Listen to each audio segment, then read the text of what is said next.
am I so off balance? What's wrong with me?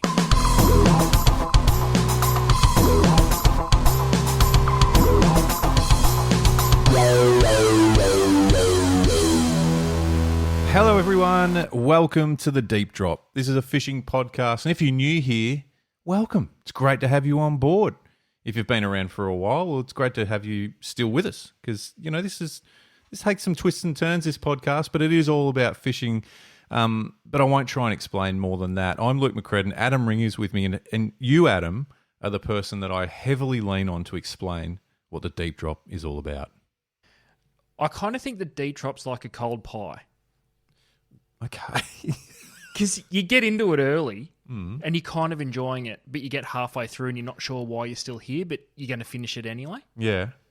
It's kind of like and then this, and it still satisfies you at the end. Still, at the end, you're like, yeah, okay, it was a cold pie. So it's a roller coaster of emotions. Yeah. Okay, cold pie. All right. Well, I'm not sure how I feel about that. I'll let that sink in for a little while. But let's go with that. I don't know if I'm not sure if I said anything positive then. But, no, that's okay. I'll tell you I what. should say a warm pie, not a cold pie, because cold pies are shit. Cold pie, and I don't think the podcast we're putting out is shit. No, and it's not a cold pie. No, warm pie. Yeah.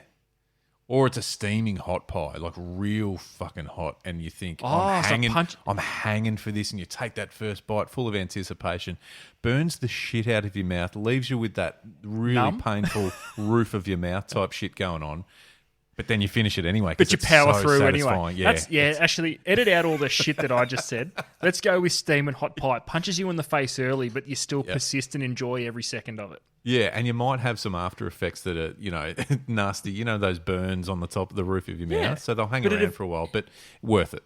And you always go back and get a pie later on. So go back. You'll always go back. All right, so we're a pie of some sort. Just edit that shit out that I said at the start. I wasn't sure what was happening. No, that's okay. There. That's okay. I'm running out of things to describe this podcast. It's getting I think the best way to do it is to go back through the archives, have a bit of a look. You don't have to pick any particular order. Jump on in at episode. I'm going to say 46. I've got no idea what 46 was, but jump in. There's no order to what we're doing. It's 46 is a nice place to start. Feels right. Yeah. Maybe get real loose with it and go 46, then listen to 47, then back to 45, then 48, then 44. Jesus Christ. Just bounce around 46. Then one. What? No, don't. Oh, one. Different format. Do you know what? Hang on, real time. I'm going back to 46 real quick. I want to see what 46 was. Could have been 46. I like to say. Well, do you know what it was? I'm going to have a stab. Is it Murray Cod based? No, it was with Dave Standing. Oh, there we go. There you go. Not a bad place to start. Why not? I mean, you've got to start somewhere, and Dave's a good fella. So Dave Standing from Wind Against Tide, of course, and he jumped on board. Oh, and we were talking about, obviously it was this time last year, Ads. It was the end of September, so yeah, a little bit early, but this sort of time last year we were talking about the tuna and snapper frenzy. Interesting that it was a tuna frenzy. September last year. Certainly not a tuna frenzy right at this minute. No. He talks to us about the trials and tribulations of it, including snapping a gaff rod and line and losing a big tuna all in the space of 1 minute. I do remember that. Oh, I do. There was a solo trip that he was on, correct? Was he solo on that trip? I can't remember, but it was an absolute disaster. And then he gave us his top tuna lures, but plus he discussed if snapper burnout is a thing. Yeah. Well, I reckon I can add to the snapper burnout. Well, you probably can. I think we've got a fair. Well, I'm looking forward to it because I think it's snapper. What the fuck? Oh, you're kidding me! I know what's going on here. Have we got a phone in here? Hello, Deep Drop Studio phone that I didn't know existed. This is Luke. Yeah. G'day. It's me. It's management. Oh, just checking in. We couldn't be there today, so we just thought we'd phone in. Okay. Well, what's going on? We need to make sure that you guys have spoken about the merch, the cap, the stuff. Yeah. You know how it goes. Yeah. I'm all across it. We haven't. Oh, he's gone. Okay. We haven't got there yet, but okay. Well, we might as well do that now. Can I put something in just quickly? Write this down for management. A little bit of constructive feedback. Okay. How about we get rid of the phone? You know, the one where you put your finger in and start circling it around. When did we get a phone in the studio? But why have we got one that's 85 years old? I don't know but isn't it that sums up Retro. management at the moment? Yeah. They're so old school with that. Dark But also, ages. but seriously, when I've never seen a phone in this room in my life. I'd- Anyway, management, they're up it's to been some put in, sneaky hasn't business. it? It's been put in. Yeah, I reckon Anyway, it's so snuck we in through should the do that now. Get it out of the way. I actually, you know what? I came in here today. I hadn't seen management anywhere. I thought, thank fuck for that. We're just going to have a smooth episode. So I apologise for that, Adam, and listeners. Anyway, so merch. It's a good call. We should get onto it. The deepdrop.au. You can jump onto the website, send a few merch packs out this week, ads, which was great. Nice. So hopefully we can see. Thank you to those people who Absolutely. grabbed a cap and stubby holder combo. Yeah, I'm hoping to see some photos come through. I'd love to see a few deep drop caps out on the water this season. Yeah, Be fantastic. Absolutely. I think we might. We might. If you send a photo through, and we might.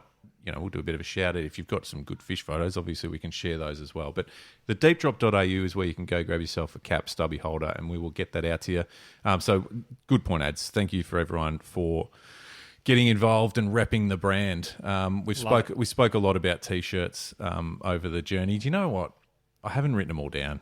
There's been a lot of t. We are due to do a tee.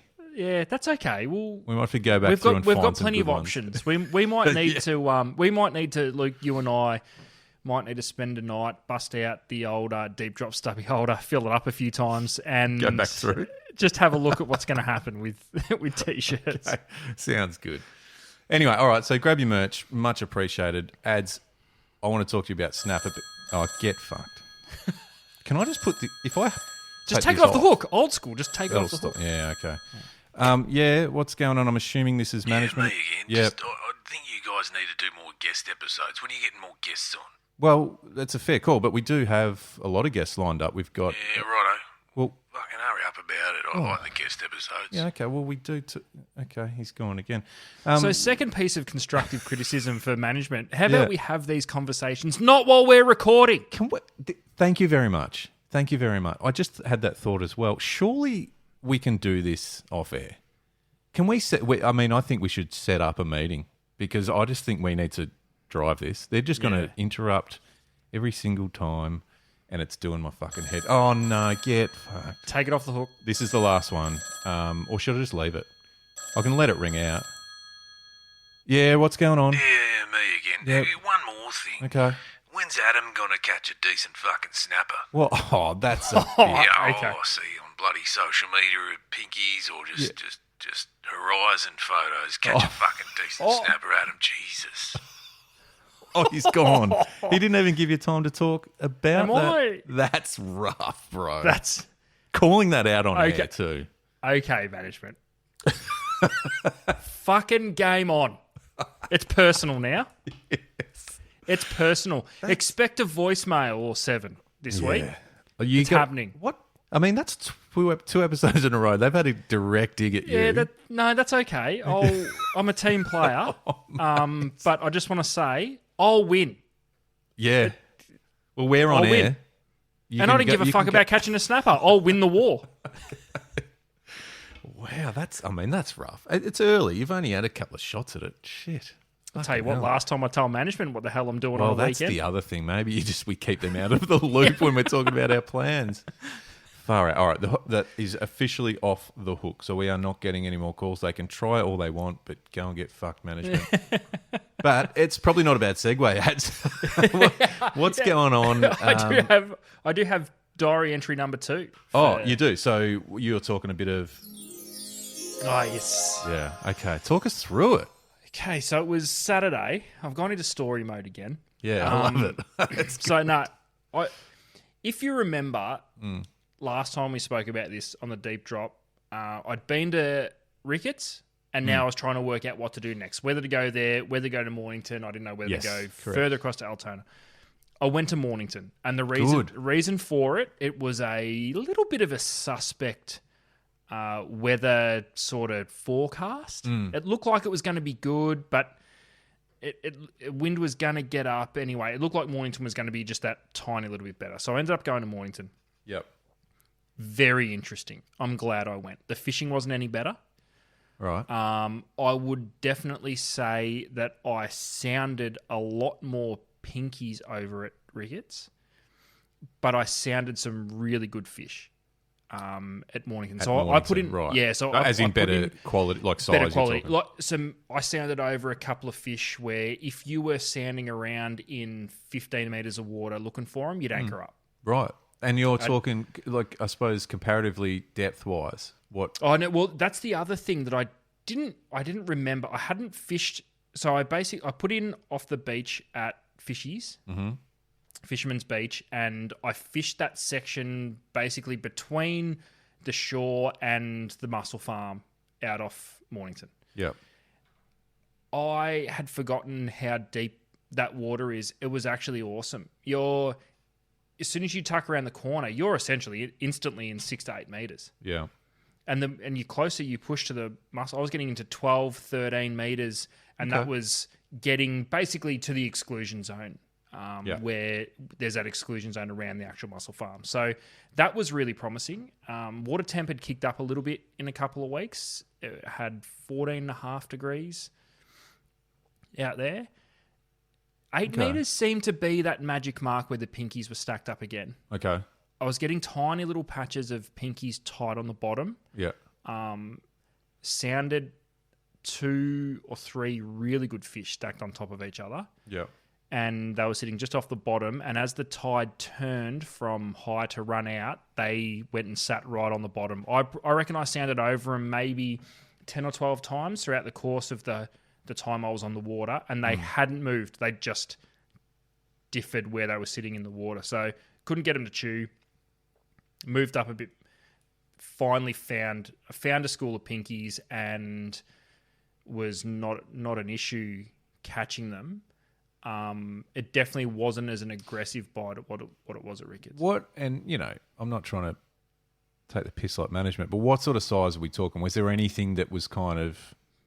Not that I saw. I reckon the average size of the fish that I caught were probably better at Mornington, but they're small. Like again, we're talking 30 to 35, maybe not even 32 centimeter fish. So they're the classic pinkies. Classic pinkies. But a couple of things I did try and I did notice.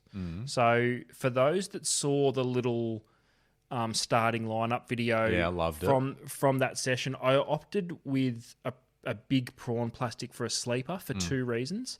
I forgot my other jig. Along with my...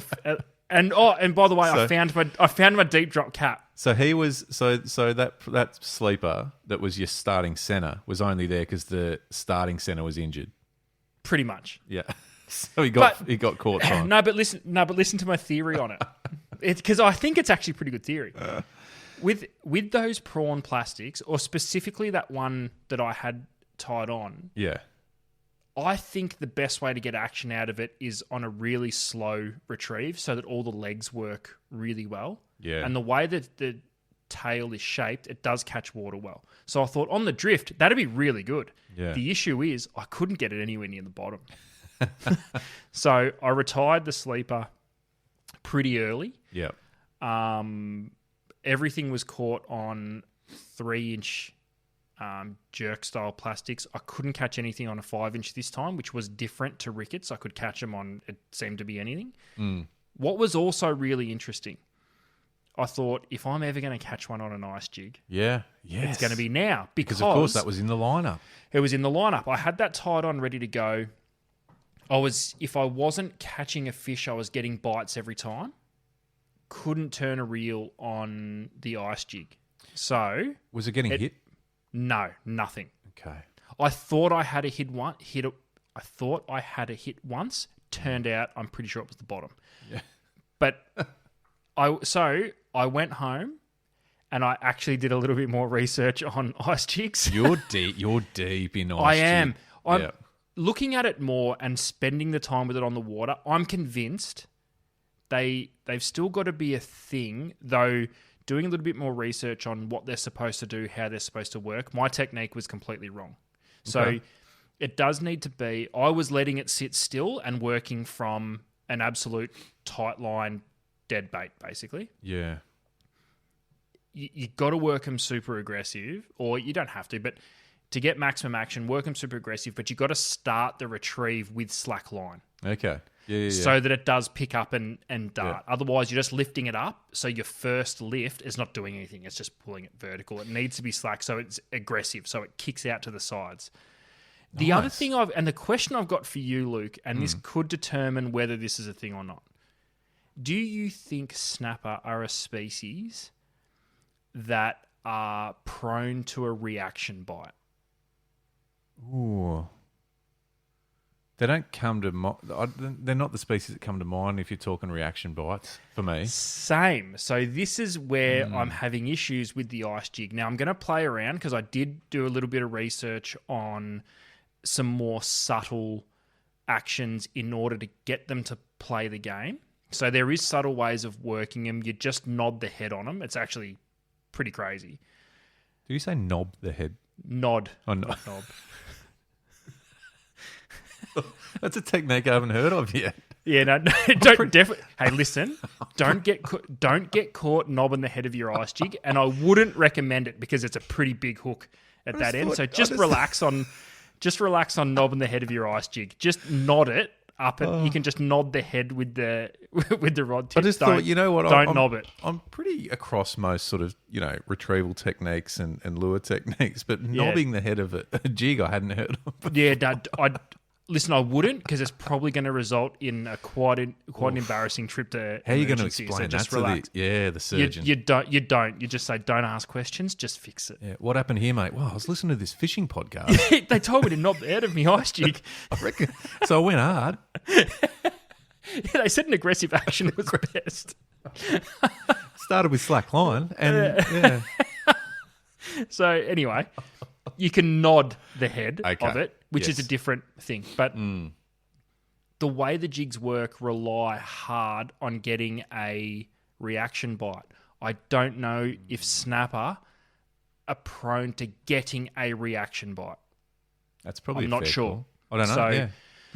Good. Watch this space. I'm still gonna have a crack. Well, there's definitely some support. There was a couple of comments on your videos supporting the fact that we think ice jigs could work for snapper, but we've got a couple of messages through as well. So thanks everyone for getting involved. But there was definitely no negativity towards it, Ads. I reckon you're onto something. I love the fact that you've gone such a deep dive on this because I think, and this is a bit of a insight into you. I've known you for a long time, and you are probably the most knowledgeable when it comes to fishing tackle and fishing gear. And I say that openly to a lot of people when we talk about this sort of stuff. You are across so many aspects of this, but this is why. You get a sniff of can't something. help it. I love it it. consumes you until you I know. are so across it that it's you can just move along. But so I'm still not prepared to say it's a thing for snapper that you would take. I've got some tweaking and mucking around to do, but I will say I know all about ice jigs now. Which is something I can, in all the years I've been doing this, I can't say I ever put any thought into. Probably not, but I tell you what, it does play nicely into your redfin obsession hand because I believe that they're a good lure for reddies. So yes, so which prone to reaction bite. It got me thinking: what other species would be prone to a reaction bite? What could you annoy into eating? Well, I mean, I think they're pretty dangerous on things like bass. Yeah, yellow belly, EPs. Again, they all have a very similar MO. They've got those big bucket mouths that you can frustrate them into eating something. I know they're smaller lures in the scheme of things what we're chucking around for cod these days, but a cod classed as one that would give a reaction bite. Definitely. Barra. The thing is, they're probably a little bit too small for those for cod and barra, and because they are and they're super aggressive. Like I just can't see a big, maybe some of those small cod and small barra that are just stupidly aggressive. Those big ones, it might be too much hard work to eat them. Yeah, I also think about there's some species I was thinking about from sort of up north, far north Queensland, but no one's using ice jigs up north. No. I just can't see it. Coral trout fishing, dropping an ice jig down. They'll probably eat them. Oh, they'd eat them. You'd never see them. You'd never get them back. But okay, all right. So, mate, hats off to you for having a crack. I think it's brilliant. Yeah, so I'm not gonna give up on it. No, don't write it off. No, I've got some more to do. So to recap on 2 entries so far of Snapper Diaries for this 2024-2025 season. My hopes and dreams aren't shot yet. No. Hey, management can sit and spin because I'm still I'm still pushing on. It's still early. That's what I keep telling myself. The water temperature's not prime yet, but I do think even after some promising revelations at Mornington, for some reason I still believe Blackrock Ricketts, that's probably going to be home base for the next couple of months. Okay. And we'll revisit Mornington again maybe on that back end of the Snapper season. I don't know. Unless reports say just go to Mornington. I don't know. There seem to be a lot more fish around Blackrock, and I reckon those big fish are going to move in quicker. Just I don't know. And that's just based on a gut feeling because I said everything on the sounder said Mornington's probably looking a bit better if I wanted to get a better fish. I'm keen to hear though from around the grounds. How's your snapper fishing going? How's your snapper fishery? So let's get specific. Are you fishing offshore or inshore reefs and stuff like that on the far south coast of New South Wales? Are you fishing off Lakes Entrance at the moment? Are you in Western Port Phillip? You know what I mean. So give us a bit of a rundown. Tell us where you are. What's it like at the moment? Are you in South Australia? Oh no.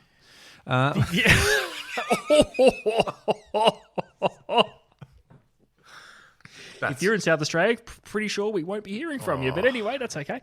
Do you know one thing that has crossed my mind though, Luke? Poor bastard. We just got cancelled from South Australia. In South Australia. One thing that has crossed my mind: how much better does Western Port need to keep fishing before I try a lure sesh in Western Port? Western Port. I've never taken the kayak into Western Port. The areas in which they're in, there seems to be a lot of fish over in those shallows from Coronella, Tembe, Spit Point. I've never even fished there in a boat for snapper, I don't think. Yeah. Do you reckon it'd be worth a shot? I don't know. Yeah. Oh, look, and we've done it many moons ago. We did a session on some fairly shallow water down. I can't even remember where it was, but it was very doable with lures from memory. Obviously, it's just a factor of tide and flow and all that as well. That's the thing that spins me out a little bit because I did at Mornington. There was significantly more tide and current pushing through there than what there was.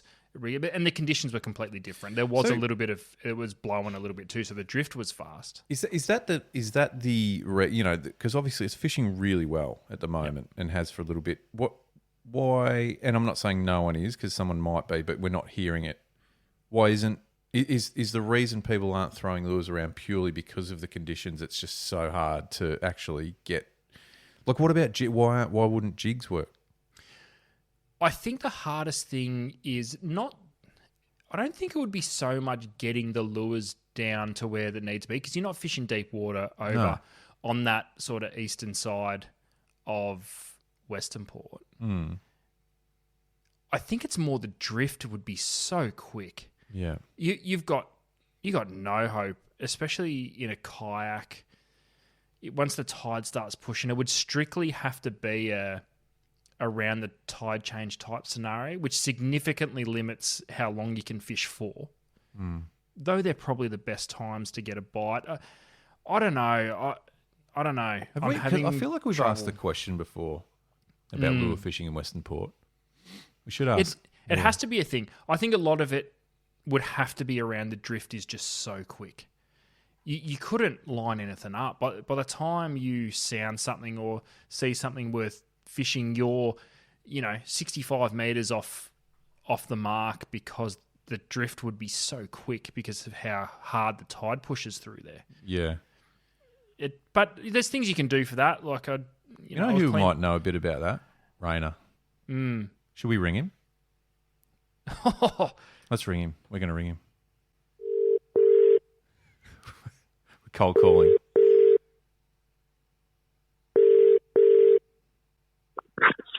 Hey, mate. Hey, mate. How you going? Good. What are you doing? I'm recording the Deep Drop with Adam right now, and I just thought we'd give you a call on air. Oh, fun. I didn't know this was happening. I had nothing to do with it. What are you doing? Oh, good to see it's a well-oiled ship. Oh, Yeah. mate, you know how we roll. This is how we operate. We need to know something. Yep. If we're lure fishing in Western Port for snapper, what are we doing? It seems hard work. Why? Is it too hard with the drift? Is that the hardest bit? The reality is the easiest way to do it is to move with the water, right? So if you anchor, it's really hard. But if you drift, then it's doable. By jigging, I do a fair bit of jigging and all that sort of stuff. And it's actually not that hard to keep the lure down when you keep it moving. With a plastic, it's obviously a bit harder because you're trying to get a bit of a fall. Mm. Yeah. So, It's drift and tide, surely. Yeah. It is. And the other one you do is you try and work around your NEPA tide. So when you haven't got as big a water flow. Okay. Or your tide changes as well when that tide backs off a bit.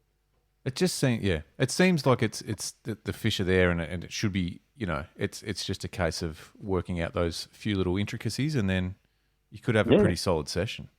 Well, the other thing you can do is just drift with like snapper snatches, paternoster rigs, snap baits, all that. Like I was doing that years ago, and it's amazing how much the fish move. And when the fish stack up, you'll get on them and you get a fish, and then by the time you land it, you sound around and the schools move 50 metres. Mm. Like I followed a patch of fish one day from Hastings. They were straight at the front of Hastings, and by the time I finished, they were up off the Tired Bank.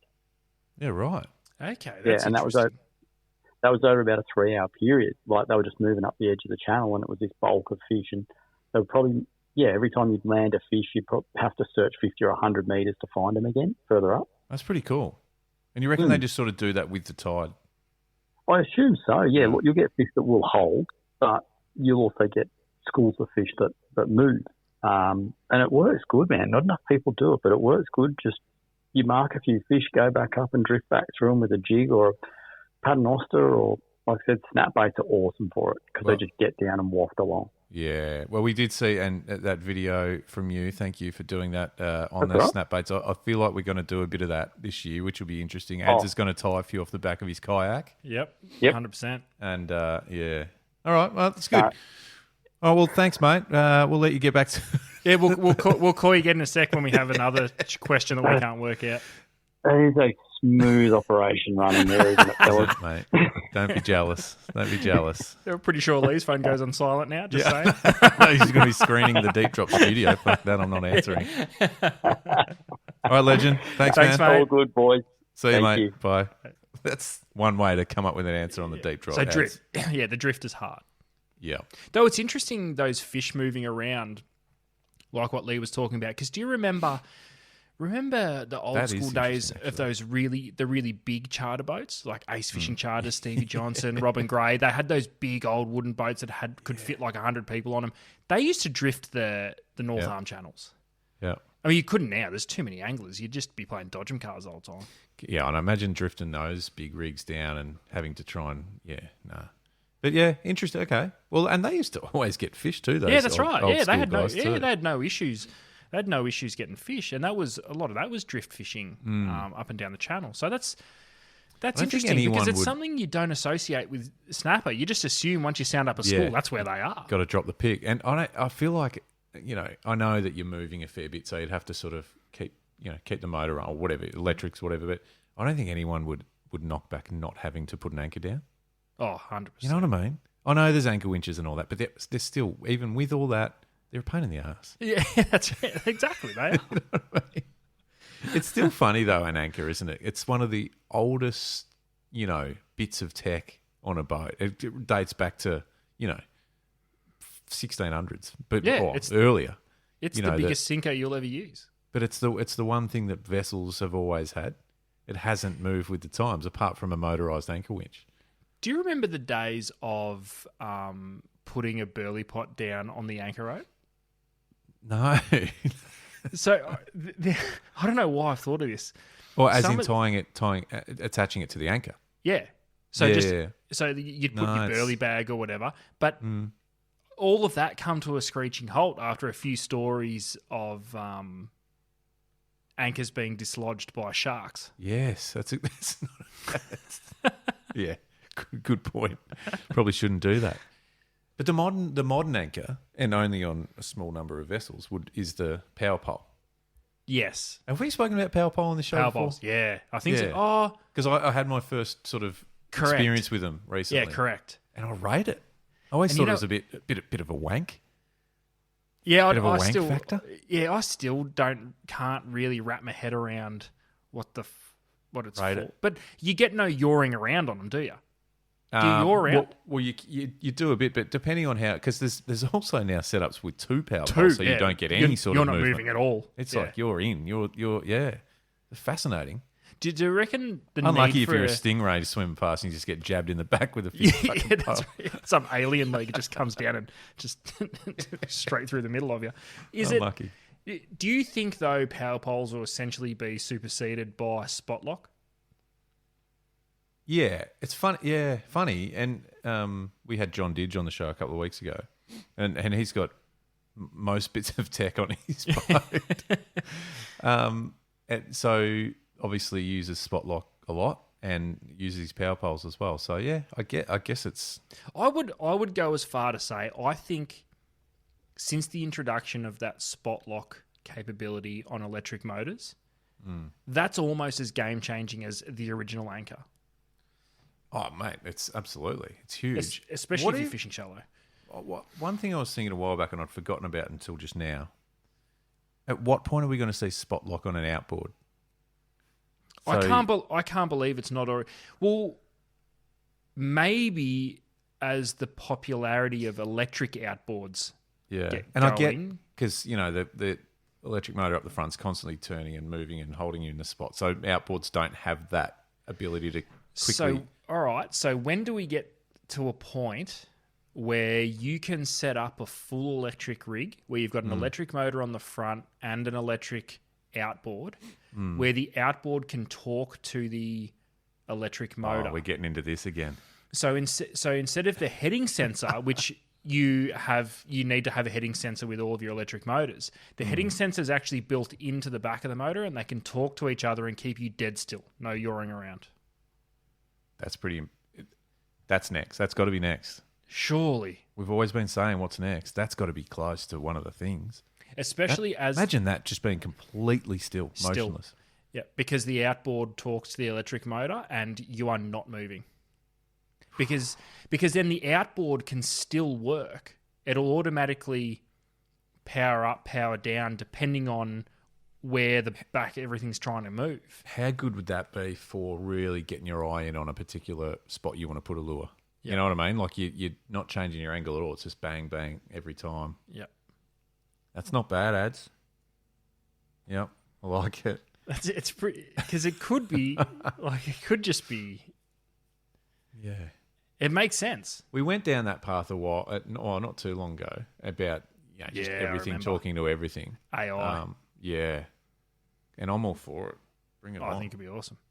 Yeah, But I wonder if the technology and the efficiency of a electric outboard ever gets as good to a point where you see them on boats more often than not.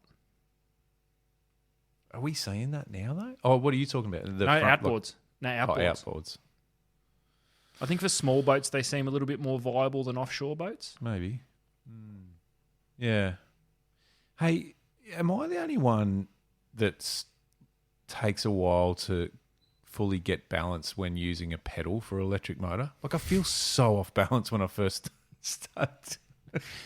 I can't. And look, I don't know. Like I don't know. So it's just if I'm with like someone like Lee who we were just talking about before, or Didge, jump on that and just take us over there. I feel like I'm going to fall overboard every single time I take my Yeah. foot off the floor to put it on the pedal.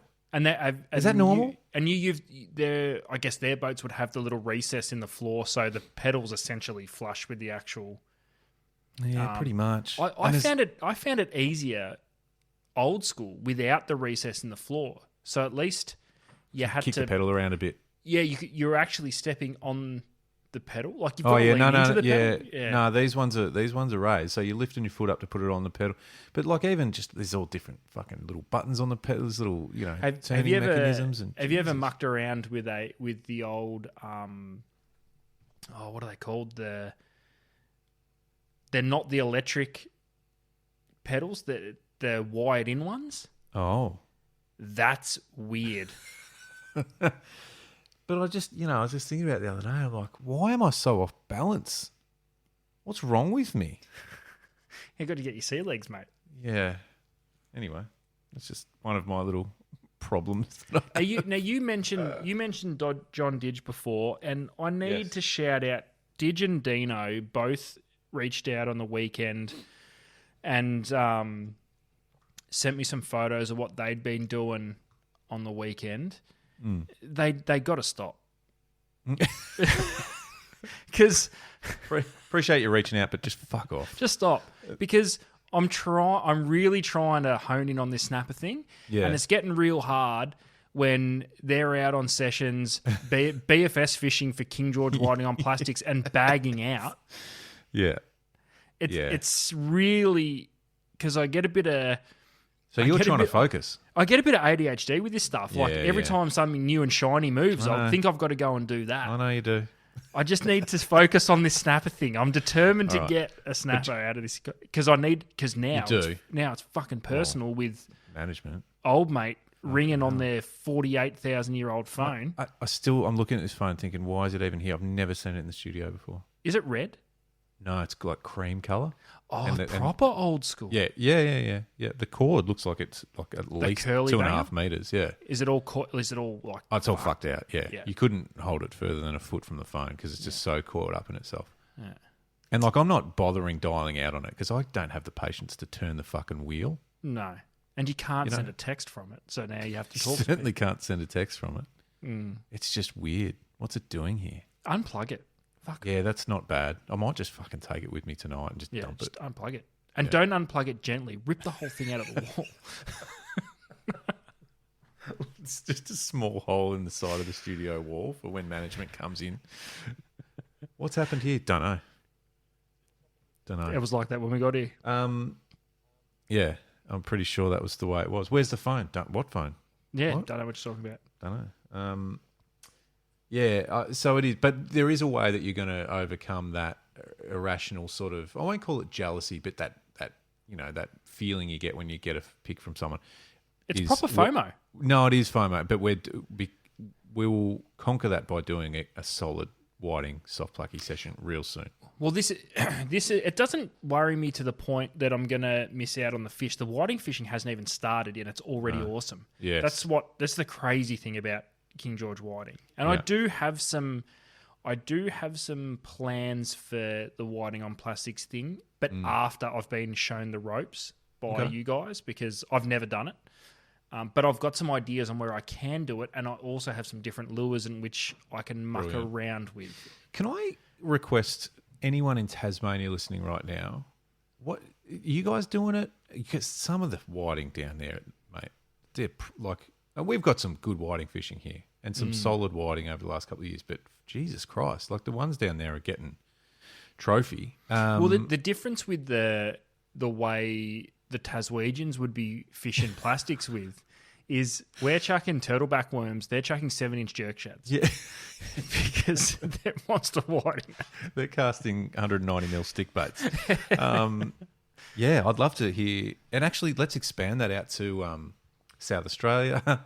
Come back on board. And yeah, like is there any difference? Like who's doing it and what are you doing with? What are you using? It would be interesting to see if any other parts of of the country that have King George whiting fisheries have mucked around with them on lures and plastics, because though it has been done before, it's only really starting to take off the last couple of years here in Victoria. Such a fun way to do it. Such a fun way to do it.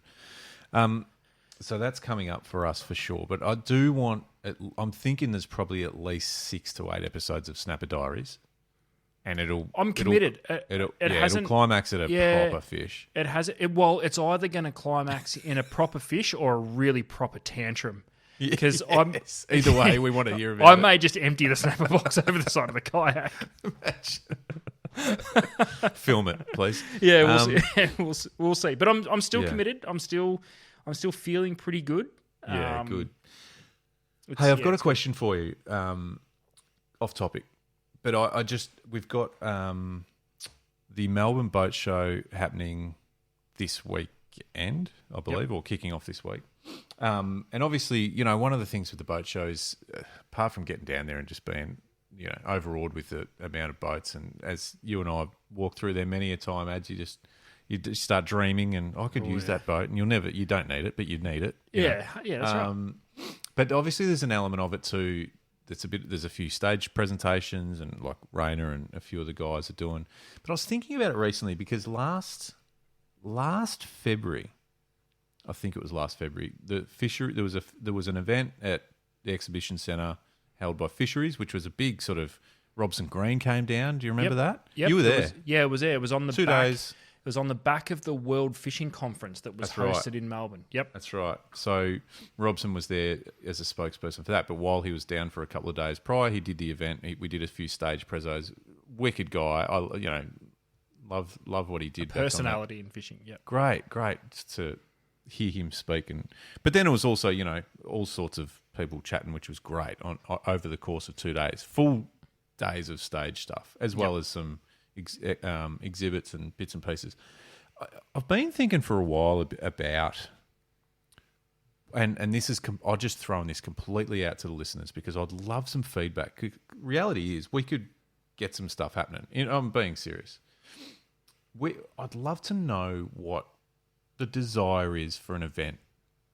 Because I think about there's always stage presentations at these things, but they're not the main feature. They're just there in the background doing a thing. And yeah. We did one on the boat show last year, and it's not a big draw card because it's not a boat. Everyone wants to go see. That's right. You've got you've got all the big beautiful boats around. It's a nice to have on the side, which is always good. Yeah. But I still think, and I don't even know if just a presentation about a species for 10 minutes is kind of the thing either. But again, open to suggestions. I'd love to know what would be a good, I don't know, call it event, show, festival, whatever you want to call it. And I know there's all sorts of different bits and pieces that go on, and across there was the fisheries events that happen throughout the in Victoria anyway, throughout the course of the year, and then there's boat shows and bits and 4x4 shows and that sort of thing. But I wonder if there's room for just something that's, and it wasn't far off the mark last February with the fisheries event, the Ultimate Fishing Expo, I think it was called. Just came to me. Is that what it was? I think so. Ultimate Fishing, yeah. Like, what is it? What do we want to see? And when I say we, I mean the Deep Drop family. What do we want to see? What is it that we could do that's a bit different to just the norm? And there's nothing wrong with, a Snapper Talk Night or something like that, but I'm wondering whether there's something else. Mate, I'll go as far as saying we'll help liaise it. If there's a desire for something, Deep Drop can fire up this bad boy and get it happening. But you know what I'm saying? Like, is there something different to what we've done for the last 20, 30, 40 years? Well, I feel as though the boat show in particular is very different to, say, what you and I do on a daily basis with fishing tackle. And I think this is where it gets really hard to organise. So there's been a few different people that have organised the stage shows over the years. They've all done a great job. The quality of people talking and doing all that, they at least they've got people up there talking about it. But what's one thing, in particular I feel with boats, what's one thing that if you're just say you're an angler looking for a boat, not necessarily a boat enthusiast, what's really hard to keep up with? Tech, exactly. So we see every year I don't know what horsepower outboard we're up to right now. It's probably a V12. 7 million. It's. Yeah. But when someone releases a brand new V8 monstrosity of a thing, or there's a leap in electric technology with some of the outboards you see now, or we've seen heaps of stuff from those cameras mounted on boats now that are, you look at a screen, it's essentially turning night into day. Yeah, It's kind of like it's like our version of infrared scopes in the hunting scene. We've got crazy controlling technologies with how you can actually maneuver your boat with an outboard, whether it's now controlled by a joystick, not just a up and down type thing. Or remember Andrew Hart showing me the Hellmaster X that Yamaha do when that first came out. I couldn't believe, and even still now looking at it, can't believe it. It's incredible. It's like a gaming console. I think mixed in with some of the fishing presentations, we need representative from those companies telling us about that tech, because as a fisherman interested in boats, we don't really know unless you're an actual boat enthusiast. So more some of the developments in technology that are, say, being released at the boat show or recently released at the boat show, because I feel as though it's hard. It's the Melbourne Boat Show, yet all the presentations are based around fishing. Yeah. Not everyone's there for fishing. Yes, there's a large percentage looking at fishing boats, but you've got ski boats, you've got just general lays around boats, which pretty pointless if you can't fish from it. Why bother? There's that's an opinion piece, by the way. Jet skis, blow up boats. There's all sorts of There's all sorts of stuff, and I feel as though I get what you're saying. Because if you're cruising around the boat show, and there's a presentation on how to catch snapper, so bear in mind it's outside. You've got thousands and thousands of people walking around. You're open to the elements. You might have wind. It might be scorching friggin' hot. It's hard to sit down and take in the finer details of snapper fishing in that environment. So what have you got any thoughts on what you could do with with stage presentations at big events like that based around what we're doing? I don't know. I think certainly certainly some prezos on the latest and greatest in whatever the show is themed around, for sure. I'm more, I suppose, angling at what's another show, like what's another another expo. event. Ooh. Yeah, new event. That's what I mean. So it's like, okay. I reckon you've nailed it on the boat show one. I reckon it'd be great to have the latest, a prezzo from just spitballing Garmin on the latest Garmin tech, that's come out, or the someone from Bar Crusher on the latest fucking plate alloy that they're using now. You know what I mean? Like whatever that is that's relevant to the theme. I'm more thinking, is there an event to be created? And not Carpathon, because that's still in the works. Something that hasn't been done.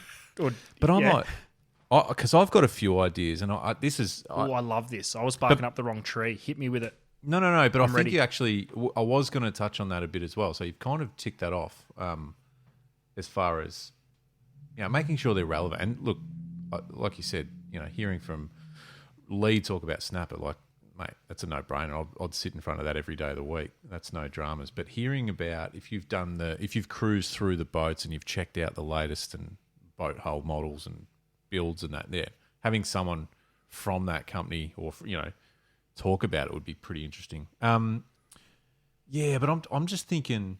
Well, there's a few things, right? One of them, not dissimilar to the Ultimate Fishing Expo. But I'd probably I'd almost not, and it went off. There were lines down the street. Remember that? Yeah, it was insane. So there was nothing wrong with what that event was about. But even I think the thing that works well is when you really theme it and narrow it in. So you get excited and you go, all right, let's do a snapper event, for example, just making it up. You go, oh, we should do this as well. And while we're here, let's do this. And while we're here, let's do that. But I'm like, rein it in and just go, no, this is what we're doing. So I was just thinking about, like, do you do,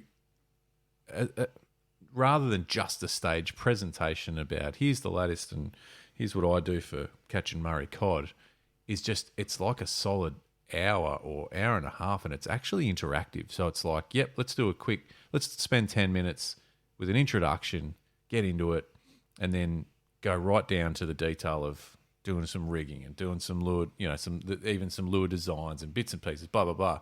But it's a much tighter event, and it might be like, say, exhibition center type thing, and they're almost segregated rooms, and you've got a time schedule of what's happening and where, and your Murray Cod exhibition is kind of rolling all day, but it goes for an hour and a half at a time, and it's like once it starts, doors are shut, like you're in, and it's just a real condensed and intense sort of prezzo and detailed sort of thing about that. And it might be, if it's Victoria, it might be half a dozen of the key species, and it just really rips in, and it's so more not of a just species themed. That's what I'm thinking, and it's not just one. It might be, you'll have a couple of really, for say Snapper, you might have a like Lee Rayner type presenter, and then there might be someone from fisheries to actually talk through that stuff, and maybe some people from the tackle industry talking through some of that as well, the technology and tackle and blah blah blah. I don't know, there's that.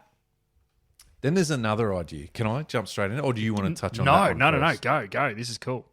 I would love, now I'm going to throw this back, and I should have had a look, but I can't remember when. It was probably 6 or 7 years ago, maybe. It was pre-COVID, that's for sure. Anyway, I got an invite. I was doing another podcast at the time, and it was called Humans, and I was basically getting around and chatting just to really interesting people, essentially. I know that sounds really vague, but in a nutshell, that's kind of what it was. And it was very open sort of conversations and quite raw and honest sort of conversations with people. I got an invite to the Port Fairy Film Festival, Port Fairy Adventure Film Festival. And it was run by a guy who was part of a film called The Bikes of Wrath, which were a group of guys from here that did a whole thing where they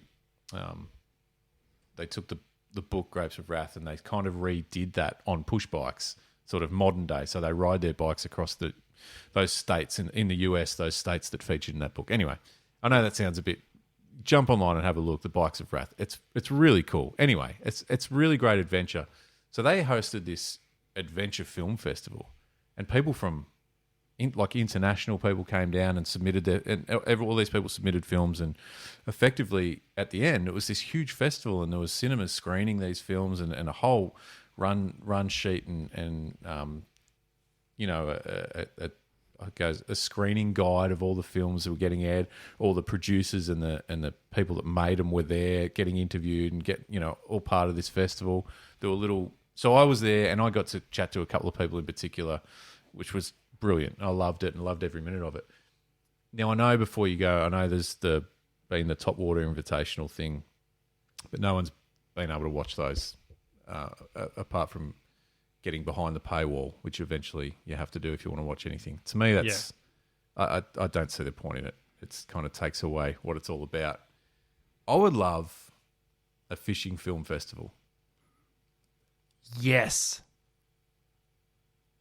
Just There say it is. yes. Yeah. Could you imagine there was some outdoor filmmakers out there that spent, I mean, I don't know how long it takes to film and edit these things, but knowing that, say it was an annual event, you would get some of the premier outdoor filmmakers making fishing specific films. Mate. I'd go. So let me tell you something else, right? When I went to this adventure film festival, and I know, and people who might remember when Al McGlashan launched the what was the tuna doco called? I feel that's stupid. I should know that. You know what I'm talking about, though, Yep. right? Yeah, good. Well, he's got some stuff that he's going through now with the Kingfish stuff. Yeah, true. But when he launched this doco, it was launched at a cinema. And so Yes. anyone who was there, but also have seen these sorts of films on a big screen with the right sound, it's so cool. It is so cool to witness them in that sort of format. So I guess what I'm getting at is we know there's some wicked filmmakers. When I say filmmakers, that's I'll use that term broadly. There's some people that have the ability to make video content. Yeah. And then there's some really shit hot filmmakers as well, and some already in the fishing and outdoor space. Mate, I think it could be such a cool festival and this was over I think it was a 3-day festival. So there was big stuff, there was small stuff, there was lots of sort of meet and greets or lots of interviews or I think from a fishing perspective, we'd get people from all over Australia. I guarantee you we'll get people from New Zealand. And if we market it properly, there will be people from Europe and the United States without question. And it was, and by the way, it was a festival. It was a competition, the Outdoor Film Festival. I'm not the Adventure Film Festival. I'm not suggesting we have to do that, but it's kind of cool having a bit of a vote thing for all the people that attended too. So that was kind of awesome. But even just celebrate the submissions. You know what I'm saying? I personally would love it. I think it'd be a great way to celebrate what is the modern era of digital content creation. And could you imagine, though, with a bit of traction behind it, you could have some of even the most basic and popular, say, YouTube influencers. I reckon they would be, if you had different categories, if you had best 15-minute film, but you could categorize it. But you could categorize it like blue water. But I reckon you know what I mean? You would get the YouTubers putting time aside to create something specifically for the festival. Which is exactly what happened for the Topwater Invitational. But unfortunately, no one gets to see that unless they pay for it. I'm kind of like, let's remove that paywall. Let's have a festival. Let's have the festival. That's really cool, actually. And not just a festival, not just just an jump online in your own time and check it out. A physical get together, celebrate. Mate, the mood will be so high. Everyone will be up and about. The producers, the directors, the anglers. 100%. Yep. So. Ooh. We don't need any more ideas. That's the one. That's the one because, I love we've that. spoken about a lot that we are in such a cool industry. And there are so many creative people, but there's also so many people doing so many cool things that we probably don't even know about yet. And there could be out there, and there could be so many different interpretations of what a fishing film would be. You would see just some raw, hardcore fishing. You would see some rare, unbelievable captures. And then you would just get this insane storytelling. Some great narrative pieces, which like I think are the ones that proper really storytelling, that are about fishing and the outdoors.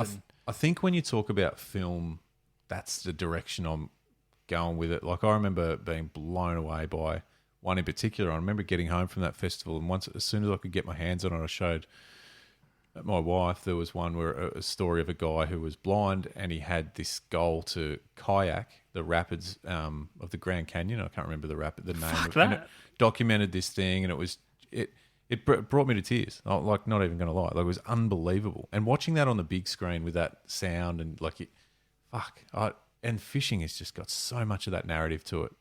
Imagine being in a kayak blind, let alone dealing with rapids. Yeah, I know. No. No. But do you know what I'm saying? So that, like, there's so many cool stories out there. Like, it's not just about catching 50 kilo GTs. Yeah. Some of the best stories that we might find in this festival are about catching a 25 centimetre trout in a river, but it's how they got there and how you get to that point. And you know what I'm saying? Yeah. I reckon we should fight. I think it could be incredible, to be honest. Yeah. I'd love to do it. I've thought about it from that moment when I went to that festival, and it's no mean feat. It was a huge effort that they went to put that on. Yeah. And unfortunately, I think so. I think it was just before COVID, because I think COVID then ruined the rest of the following years. So I don't think it's been on since. But there were people from all over the world. Like, I'm not even... And Port Fairy, it's not a big town. No, that's right. You can imagine that little town just came to life. And they have, obviously, the music festival there and this sort of thing. But that little cinema in Port Fairy was just the home of just some absolute magic that weekend. That would be unreal. But I'm just saying, like, and it does, wherever it is, I just think, I reckon it'd be cool. It would be awesome. Yeah.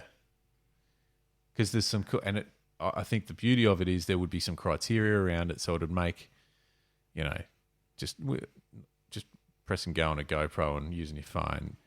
It's not enough. You got to have substance to it. This is actual. Submissions film. from the we get some crackers locally, mate, and because we know there's some brilliant stuff done in Europe and the States and even New Zealand, but locally there's some great producers of that stuff. Yeah, we see it now, but just once people go, okay, there's a festival, I'm going to make something. Oh, I reckon you wouldn't even know some of the awesome stuff that would end up there, and I think you would be surprised at who would submit some of the cool stuff. You might. There would be some of those more experienced, smaller scale, GoPro type guys doing their normal YouTube stuff. They would have insane ideas on stuff that they could do, and if there was a purpose to do it, like it would be awesome. Yeah.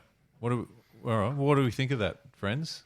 Let us know. Or if you got another idea, put it on the table. Let's just get all the ideas on the table. But that's one that I've had. Now, it's not your typical, as I sort of digress from what we were talking about at the start when we're talking talk nights and information type nights. It's not that. No.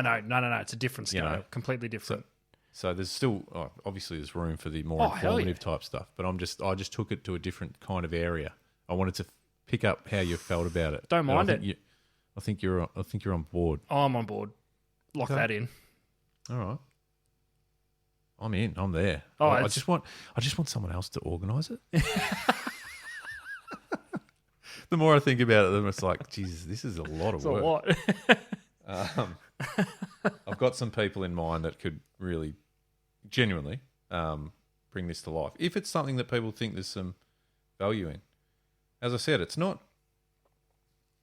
No, well, I guess it is. I guess it is original, but there's variations of that sort of concept. But I just think, you a weekend in, I don't know. Where would we do it? Let's talk that out before we wrap up.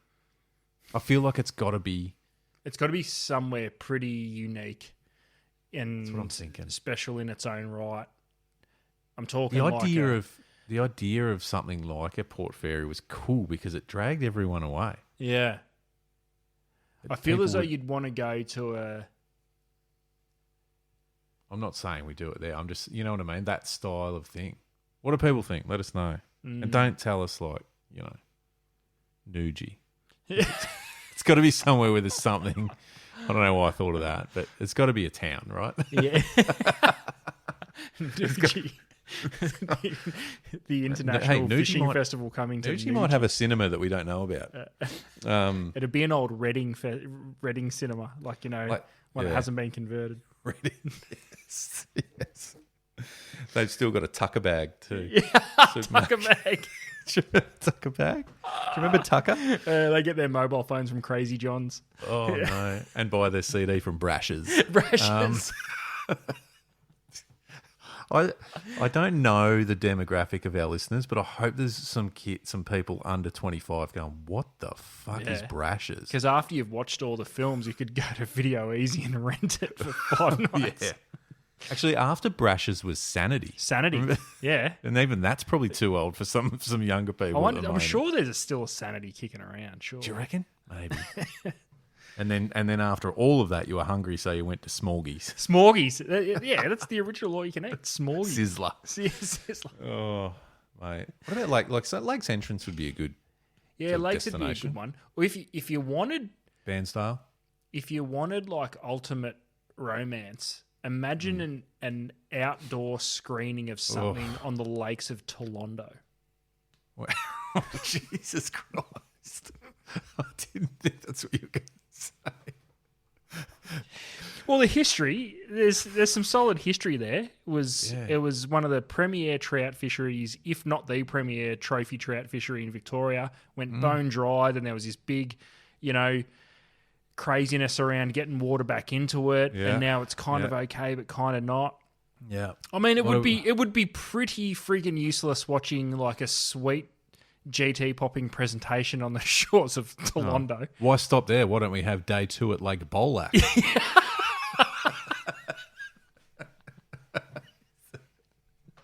that a thing anymore? Is there water in Lake Bolac? I don't know. Do you remember the craze around Bolac for a while? Those big fuck off rainbow trout. You just tow around Tassies and just getting nailed by big rainbows. Nearly died in Lake Bolac when Mitch Chapman nearly rolled his tinny. Mate, how does a freshwater lake get fucking whitecaps like a metre high? Like, it's insane. Yeah, because the deepest point of Lake Bolac at the time was 60 centimetres. So it just chopped. It wouldn't have mattered if it tipped. You could just got out and walked. Stood up. Well, there was twice we nearly died. Once there was one was nearly stacking it when the wind got up, but prior to that, I'm sure we nearly got shot by a duck shooter at one point. There was a guy on the banks. Didn't have your high vis oranges on. Mate, we're the only boat in the middle of the lake. Surely you could see it. I'm sure he was pointing that gun towards us at some point. Yeah, you were scaring off all the ducks, you flogs. Big rainbows though. Jesus. Yeah, big rainbows. All right. So anyway, so there's a So that's we've identified a couple of potential. That's places. what I'm rolling with. The Fishing Film Festival. I love it. I love it. That might be as good of an idea as Carpathon. I mean, Carpathon is solid. That's how serious I think this idea Yeah, is. that's okay. Well, I've written it down here in pink. See? Yeah, so it nice. really stands out. Yeah. That's how serious I am about it. Okay, so we'll put it out there to the people of Instagram. Yes. Are film. you for a fishing film festival? But B, I'd also like to know what would you like to see? What would? I think that So that'd be hard because I'd watch the shit out of everything there. And they were, and again, I'm using the template of the Adventure Film Festival, and I should give a shout out to the team there because it was unbelievable. But they were short, so it wasn't like I can't remember the average length. I think there was criteria, so there was obviously some length Category type things. To your point before, that was like a 7-minute, a 10-minute, whatever. Yeah. But then there were a couple of longer. I'm pretty sure a couple of longer ones too, which were kind of almost like a headline act, so to speak. That weren't part necessarily of the competition. Yeah. And then some really short. I think there was also a category of short, like it might be minute-long type stuff. So, Oh yeah. But yeah. So I think we need a bit of a few different brackets of that. I think that I feel like there'd be categories, like there'd be blue water, Yeah. Freshwater. maybe. I don't know. Or do we just open it up? Just open it up. Yeah, I think. Yeah. I think initially, just open it up. I'd love to see. I'd love to see a solid 20 minutes of dirty Beto snapper. Yeah, would you? Getting your pilchards ready, Oh, Jesus Christ. cutting What up your about- squid rings. We know that, and I'm just saying it, some of the best films in this space that I've seen are fly fishing films. We're opening up ads. I know this will be hard for you to... Listen, I'll watch it. But we I'll also even be get quiet. we also get final say on who makes the cut. So.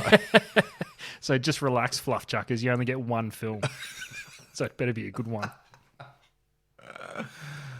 Oh, all right. Well, just before we wrap up, I've just got randomly, and this is just a bit of a thing, how random the deep drop can often be. A pile of NBA basketball cards from Nice. Fleer. Fleer, yep. 93, I was going to say, I 94. was going to say either Fleer or Upper Deck. Yep.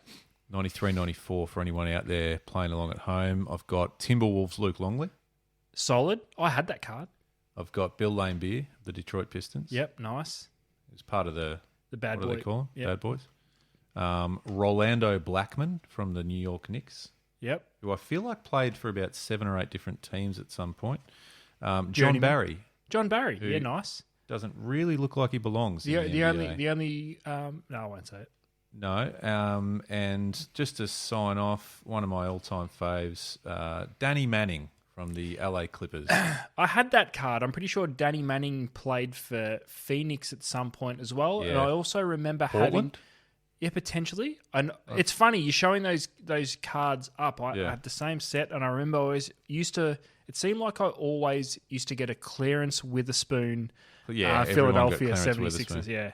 I In every agree. packet. And one of the absolute all-time greats, just to sign off, is Reggie. the Reggie Miller of the Indiana Pacers. He was a one-club player. Yep. Was he not? Pretty sure he was. Jeez, it's rare. Especially not these as days. rare back then, but these days, Jesus Christ. So anyway, on that note, Adam, we should wrap up now. Just to recap, Snapper Diaries episode 2, thank you for that. It was good. Yep. But we are expecting some... Yeah. well, when I say we, I mean, management. So big middle finger to those fuckers. Well, they're paying the bills. No, but they're not. So No, they're not. I don't know what they're doing. They're just being a pain in the ass. And then obviously, just let's, Western Port lure fishing, like we sort of have touched on I that kind over of feel the as though we journey, went but- to an expert on that, which was Yeah. which was good. If we can figure out the drift situation, we might be all right. Yeah. And obviously the Fishing Film Festival. The film festival. Give us some feedback Big because time. I'm all about it. Now, I also just want to state, I think we need a management meeting offline. I'm getting pretty sick and tired of this. So we will organise that ads and get that out of the way so we stop getting interrupted and see what comes of that, because we might be... Are we getting axed? Is that what's happening? I don't know. Listen, We need to sort it out. We need to smooth it out. I need to. You're make not some- happy about I it? need to make some notes. I need. Please do. I need. Please do. I need a. I'm going to book it in for in the next couple of weeks. So make your notes and bring them and don't table you everything. worry. There'll be notes. Okay. All right. Good. Right. Well, thank you very much. You have yourself a great week, and we'll chat to you all real soon. Peace.